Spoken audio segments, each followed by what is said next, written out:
Today, we are going to make a quilt in 3 hours. Yes, 3. You want to see how? Hi everybody, it is April and I'm in my craft room. And today we are going to take this yummy Tim Holtz fat quarter bundle and we're going to make a quilt in 3 hours. Let's get started. So if you want to join me, stop the video here, run and get your fat quarter bundle. You'll need 9 and hurry back before we start the timer. First thing I'm going to do, I'm going to open up the 9 fat quarters that I'm going to use because I'm going to press them. Yep, I know, I do know, but if I don't, then Tracy's going to call me and Di is going to call me and tell me that I should have opened up and should have pressed the fat quarters. So you know what? Since they're probably right, I'm just gonna go ahead and do it.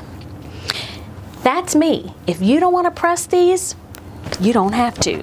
That means you will be making your quilt in less than 3 hours. All right, let me go quickly press these and then we'll get started trimming them down.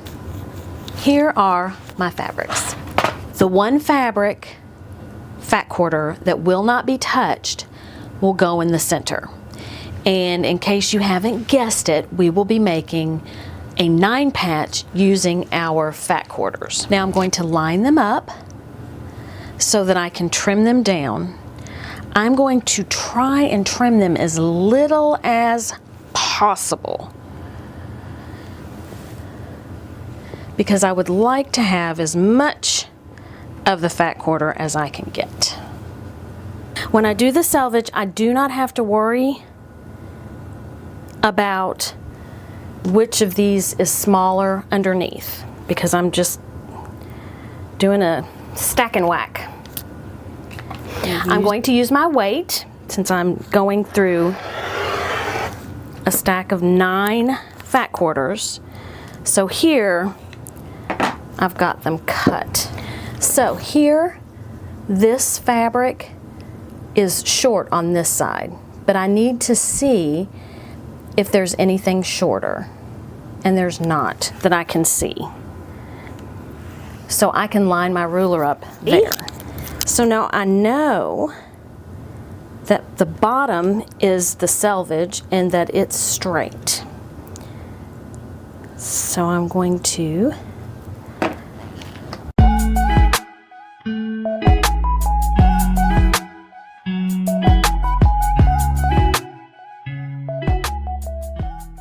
All right, let's put this up on the design wall so we can see how we're going to sew it.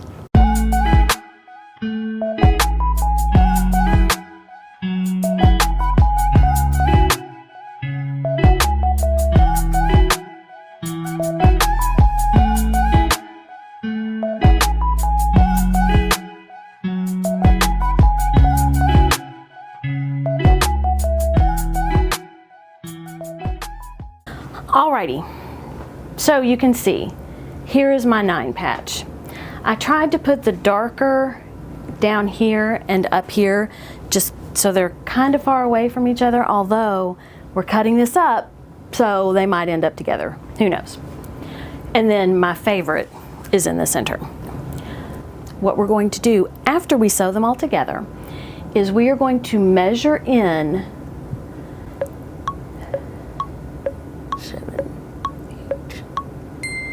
8.5 inches and we are going to cut.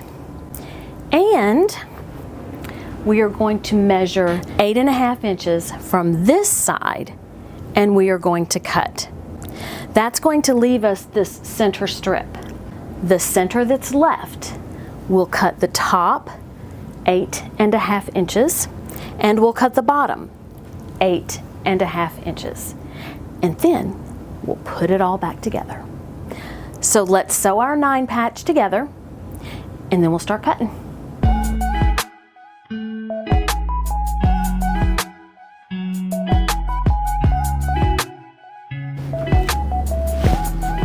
And honestly, if you wanted to stop here, put a backing and some batting and some binding, you very well could.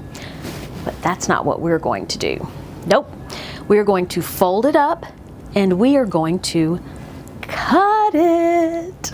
So this is rather large to cut and get it even. So what I'm going to do is I'm going to fold it and I'm going to line up my seams so that I make sure that it gets folded nice and evenly. Now I need to fold it the other way because I want to cut from the top. So now see, I have this center piece and I want to cut from the top, which is here, and from the bottom. So I will fold this over and match up the seams long way. Long ways, long way. So now let's go back to the design wall and see what we've got. Here is the center of the quilt. So you can see this block is the only one that wasn't impacted by us cutting things apart. So the first thing we can do is we can take our short edges, which we cut from the top and the bottom, and we place those on the opposite side of where they were, and we can flip them if we want. Add that there and take this piece and put it on top. I don't have it perfectly straight, but you know, when I sew it, it will be. This would be a great project for fat quarters or fabric that has a cool print that you don't want to cut up into small pieces. Something that you want the focal point to be a large area. And this kind of fabric, to me, the more you see of it, the more spectacular it is. I love these fabrics. Now we're going to do the same thing to the sides. So I have these longer pieces. This one was there, and you don't even have to move them to the opposite side. It is totally up to you. So let's see what we think. I kind of like that. One thing though I think I'm going to do. Here you've got this fabric in the middle and this fabric in the middle. And here you've got this fabric in the middle and this fabric in the middle. I think I'm going to cut these in half and flip them.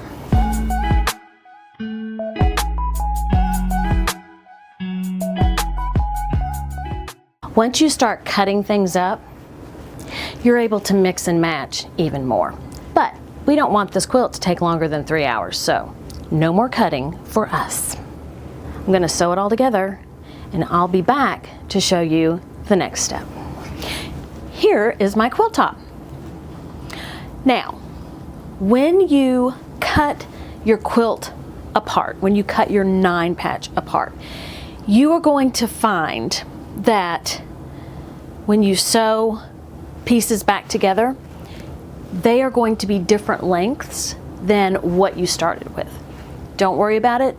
Just trim whatever it is you need to trim in order to make them match. So for instance, I cut the bottom 8.5 inches and the top 8.5 inches.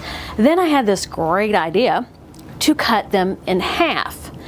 When I did that, I had to sew those two halves together.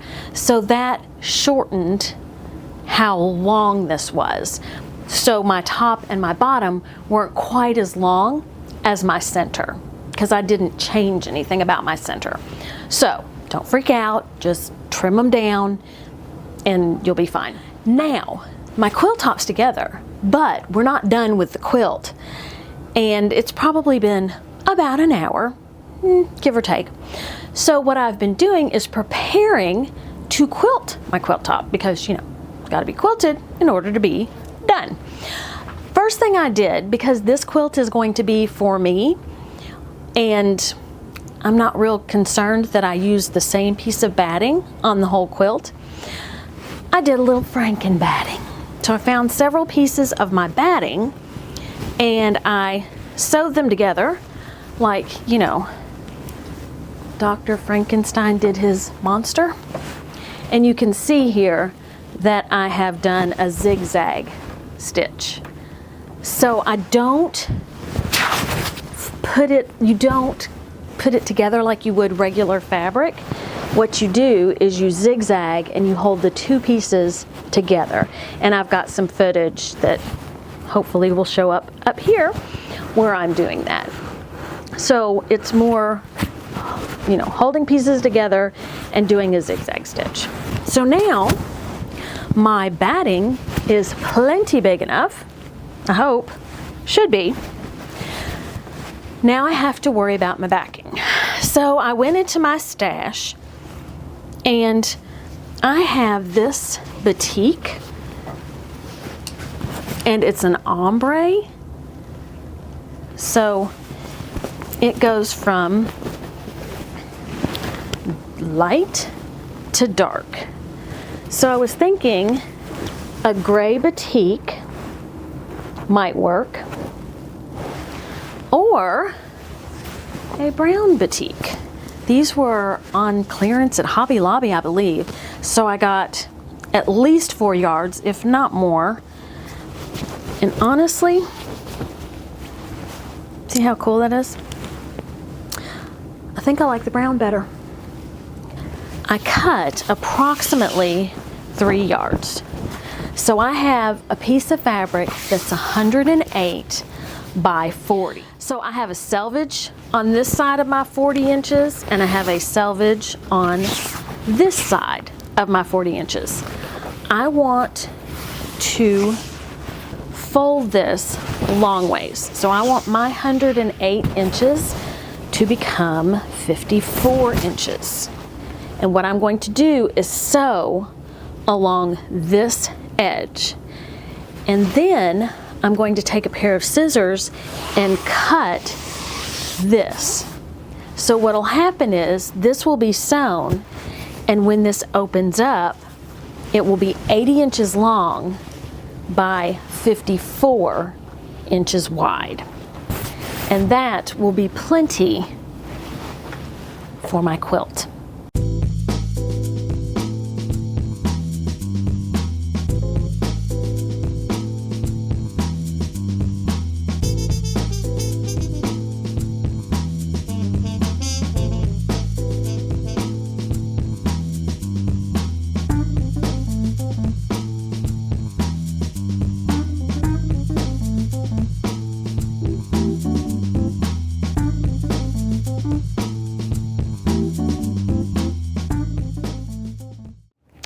My quilt top is almost complete. That is the front, and this is the back. You all have been asking for masculine quilts. Here you go. The only thing left on this quilt is binding, and I've already cut it out. Blah, blah, blah. So what I do for my binding is I cut a 2.5 inch strip. Just like this. At the end, I cut a 45-degree angle. And then I fold over that fabric and press it. And then I fold it in half and I press it again. What this does is leaves a little envelope for me to put the other end of my binding in when I come all the way around the quilt. And I will show you here how I do that. Now when you make this 45-degree angle cut, you want to make sure that when you lay this binding on the edge of your quilt to start attaching it, you want to see the wrong side of the binding. If you cut it the other way, You could probably do it. Never really thought about it, but that's not the way I do it. And then I open it up when I am stitching on the quilt, and I start here and I stitch down to about here. You know, it's not rocket science or anything, just get a good stitch going, stop about here. Then I fold it over, and then I start lower so that I've got this flap open, and start stitching just the normal way that you attach binding. Let's get started binding so we can get this 3-hour quilt done. As you can see, I've rolled up my binding. I just find that easier. Okay, so I'm going to open the binding, and I am going to start, and I am not going to start at a corner. I'm going to start in the middle of the back of the quilt. I'm going to make sure that I'm on my 1/4 inch stitch.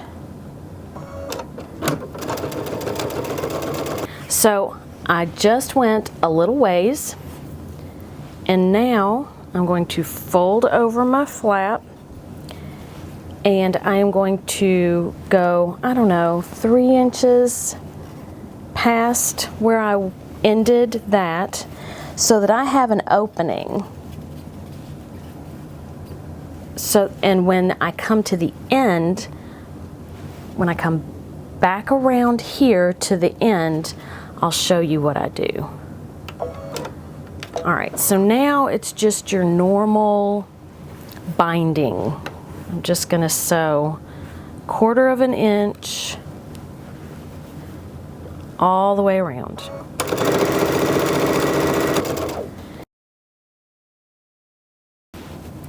So here you can see my original flap, and I'm coming close to the end. So I'm going to sew a little bit more.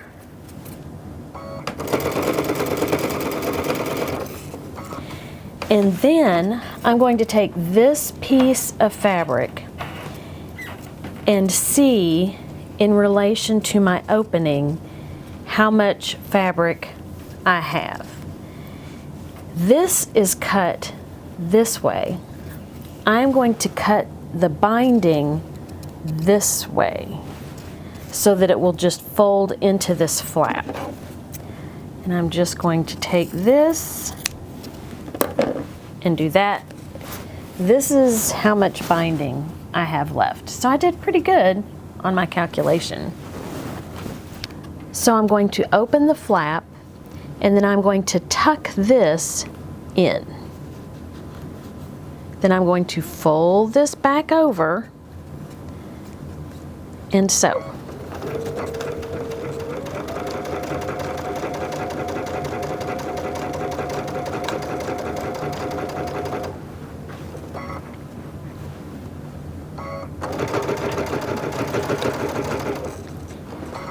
And I'm going to sew to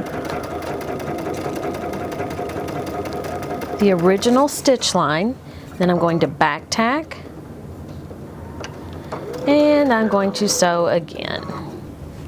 Here you can see where the binding comes together. The little flap is here, but it's closed on the side, and then when I flip this over, there's a little flap here, but it will be rolled over to the binding on the other side, and you won't even notice it. I am on the corner starting on my binding, and I have this little contraption here, and I never can remember the name of it. You can get them on Amazon, and this actually comes with Brother machines. And what you do, so my presser foot's raised, and I'm going to put this under my presser foot. There are 2 different levels, so there's the thicker and the thinner. I'm going to use the thicker side this time. Put my presser foot down, and what it does is it makes your presser foot even with your fabric. So I have a lot of bulk on the back side of my presser foot because I'm on the corner of my binding. So what I'm going to do is I'm going to go forward a little, but I want to back tack. So I'm going to go back a little, make sure that my little doodad, whatever it's called, is under there. And now I'm going to go forward, and I'm not going to have any issue with getting stuck because I've got that little fancy, I want to say it's like an everything tool or something like that, because it just kicks this back out of the way. I just remembered the name of it. It is an all-purpose tool. You can also, there's a little hole in it, so when you change your needle, you can drop your needle down in here and then unscrew it so that it doesn't fall down into your machine. Oh yeah, and I always forget to ask. So if you're still watching, there must be something that you enjoyed. And if you enjoy my channel, you know, if you could subscribe and hit that thumbs up, that would be rockin'. Before we get to the quilt reveal, I would like to take some time to do some shout outs for friends of mine. First, I want to say congrats to Carrie and Sandra. They won the scrap bags, and I will be getting them out in the mail this next week. Don't worry, if you didn't win this time, not a big deal. I'm going to continue to fill those Ziploc bags with scraps. I don't really have a whole lot of scraps left over from this project, so I'll start a bag and then add the next project's scraps and do another drawing. Ronnie, I want to thank you for sharing that sunshine panel quilt. You are my sunshine panel, that saying in that particular panel, one of my favorites. Thank you for sending it. And Jane, thank you for sharing your project. That pattern is awesome. All right, let's do the big quilt reveal. And I also have a secret to share. All right, if you look closely, you will see, well, that you don't see a line. And if you look closely on the back, you don't see a line. Now there is a line. Let me see if I can get it up close enough for you to see it. It's actually this thread. And let's see. It's really hard. There you go. It's almost like a spider web. This is my secret binding thread, and it is a mono poly thread. It looks like a very thin fishing line. Some machines have trouble with it in the bobbin. Fortunately, my machine does not. And what it does is it makes the back of your project almost invisible. So if your line isn't exactly where it should be, then you don't see it because this is on the back of it. That's also one of the reasons that I start on the back of my quilt first and then bring over the fabric for the binding to the front. I'm not worried about you being able to see this line of stitching on the back, because unless you get up really close, you can't see it because it's invisible. And the way that I start and finish my quilt, that came from Angela Walters. I did not come up with that on my own. She is with Quilting Is My Therapy, so I don't want to take credit for that.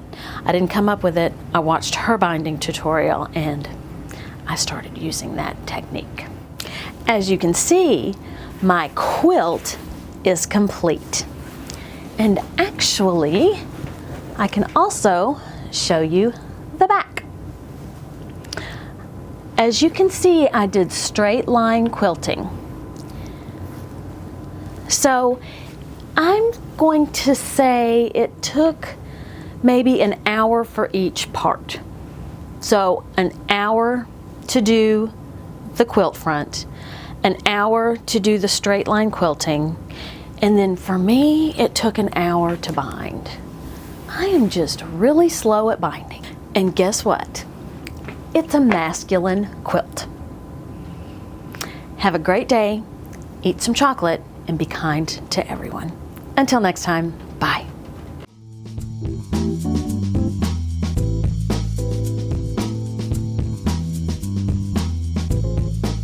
Blah, blah, blah, blah. It's like a madhouse here. Blah, blah, blah, blah, blah, blah, blah, blah, blah. Blah, blah, blah, blah.